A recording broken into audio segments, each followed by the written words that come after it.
Karina Cuevas reports on parents and sports. State College residents say that parents are turning violent when involved in their kids' sports.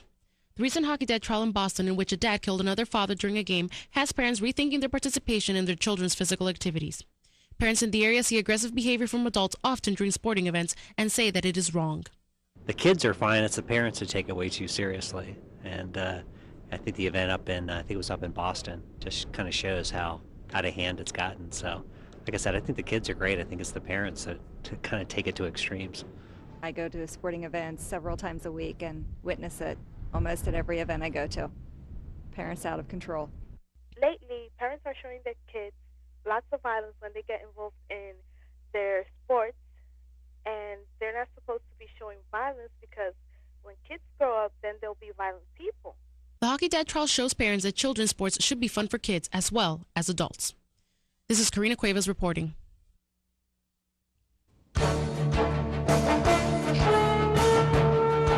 afternoon. This is a news update from the College of Communications and WKPS. In headlines this afternoon, the International Olympic Committee awards a Canadian figure skating pair a gold medal.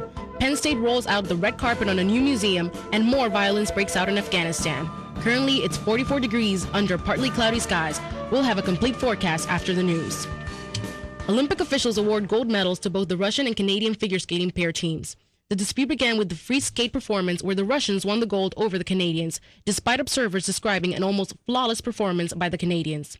Because figure skating is a subjective sport, it is sometimes hard for the expert judges to determine who gets what medal. Olympic historian John Lucas talks about these judgments. If they find two judges that have conspired to rub one another's back and vote for one another's team quid pro quo, then those people will be dismissed and never allowed to be referees at an Olympic Games again. Olympic officials say the French judge was forced to cast a vote for the Russians. The International Skating Union has suspended the judge for misconduct. Jury selection for former Penn State lacrosse player Diane Whipple's murder case is expected to conclude today. Whipple died last year when her San Francisco neighbor's two dogs attacked her in her apartment hallway. Because of the large amounts of pretrial news coverage, the case was moved to Los Angeles. The judge wants opening statements to start on Tuesday. Whipple's former roommate Sharon Smith, who will be called as a witness, will also be allowed to hear opening arguments with the defense argued against. A Pennsylvania Education Committee is working on a legislation to change the ways internet-based charter schools are operated. The State Education Secretary, Charles Zogby, will get together with lawmakers to discuss the concerns he has about the cyber charter schools.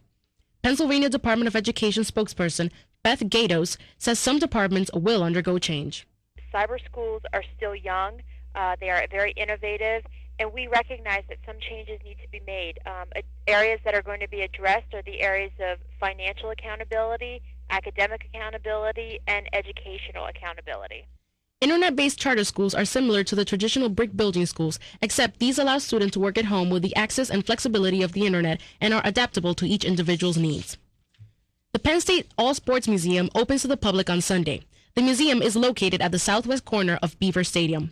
Penn State Sports Information Director Jeff Nelson says that the museum has much to offer to the many followers of Penn State athletics. We feel this is going to be a great central location and repository for Penn State fans, young and old, to look through the many years of wonderful athletic history at Penn State. Nelson believes that the museum will not only draw Penn State fans from the local area, but also alumni across the region and nation.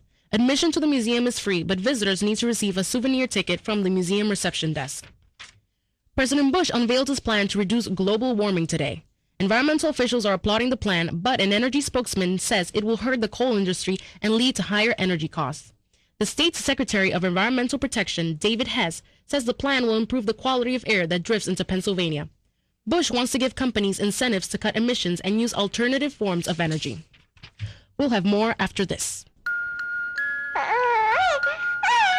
I'm sick of this. I'm sick of dealing with What a child learns about violence, Who do you think you are? a child learns for life. Teach carefully. We're ACT Against Violence, and we can help you teach your child how to rise above violence, not succumb to it. Call 877-ACT-WISE for a free brochure.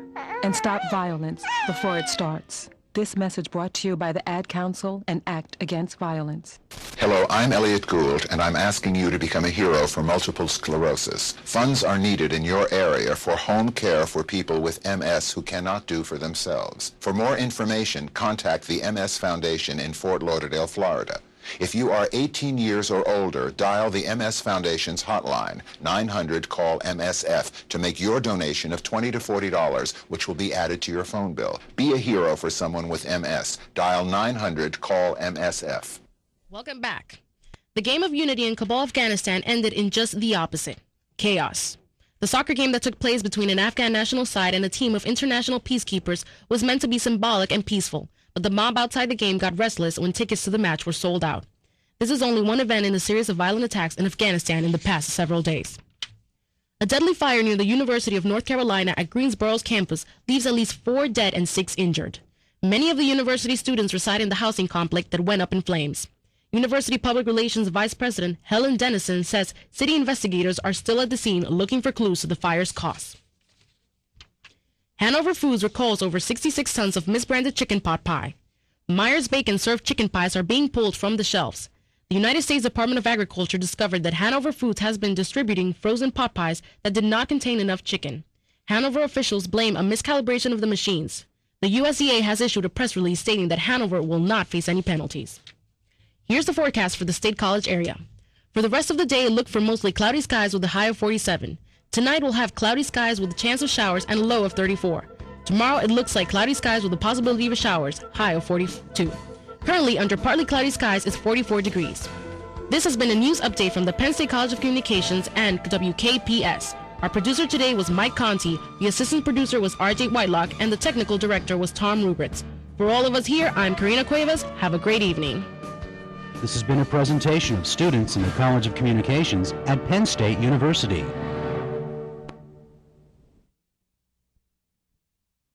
College is the time for freedom, exploration, and excitement, but for many students, all of that can lead to depression. Depression is a disease that affects 19 million adults in the United States.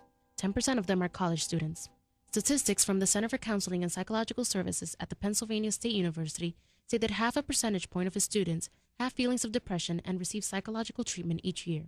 CAP's clinical social worker Marianne Knapp says that many students are diagnosed with 2 types of depression. A third of the students we see each year are diagnosed with a mood disorder, and primarily with depression. And an additional 15% might be diagnosed with adjustment disorder with depressed mood. So a lot of them are diagnosed with major depression. Knapp says that every year they see about 2,000 students for clinical services, around 16,000 visits a year, and they receive 5,000 students for their outreach programs. According to researchers at Emporia State University, depression leads students to drop out of college because of the inability to cope with the emotional strain. On average, 9.8% of freshmen drop out during or after their first year in college.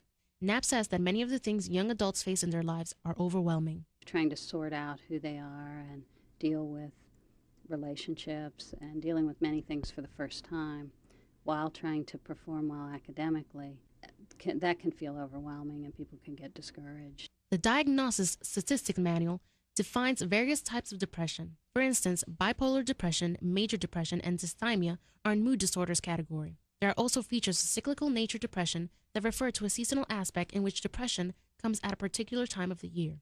Clinical psychologist and senior director of prevention for the National Mental Health Association, Kathy Hogenbruen, says that students can suffer different categories of depression. College student, just like any adult, could really suffer from any type of depression.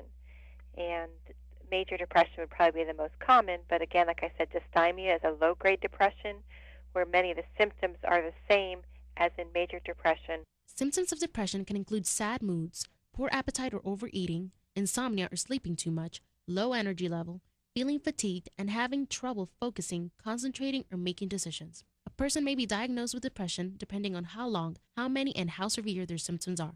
Hogenbruen says the causes of depression are unclear. Whether it's a college student or not, the causes aren't exactly clear, but we do know from research that there's likely probably some sort of biological or genetic component, as well as an environmental circumstance that both can play a role. In some instances, several of the causes can be identified immediately. Knapp says different types of losses are causes for depression. Situations that are loss-connected If you have a death or a breakup and that really gets you into a grief response, that can kind of get stuck and move someone into a depressive disorder. There is no definite cure for depression, but therapy and medication seem to be the best choices for treatment. Group therapy and short-term individual counseling are some of the options.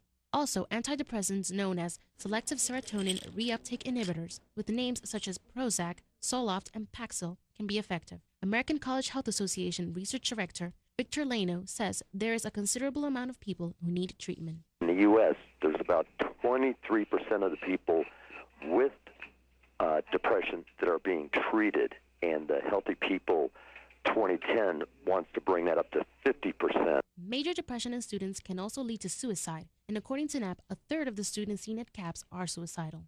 National Institute of Mental Health data said in 1998, suicide was the second leading killer in the college population after automobile accidents. Also, it is hard to tell if depression is increasing or not. Leno says that by the end of spring semester, there might be a more accurate data. This spring 2002, we have approximately 46 schools and over 72,000 surveys distributed. So we'll have a better idea after this survey collection period whether it's still increasing or not. For those students that feel overwhelmed or depressed, there is a peer counseling support line on campus called Lion Support. It can be reached at 863-2020. Intervention is the key to help students overcome depression and make the best out of those memorable years. This is Karina Cuevas reporting.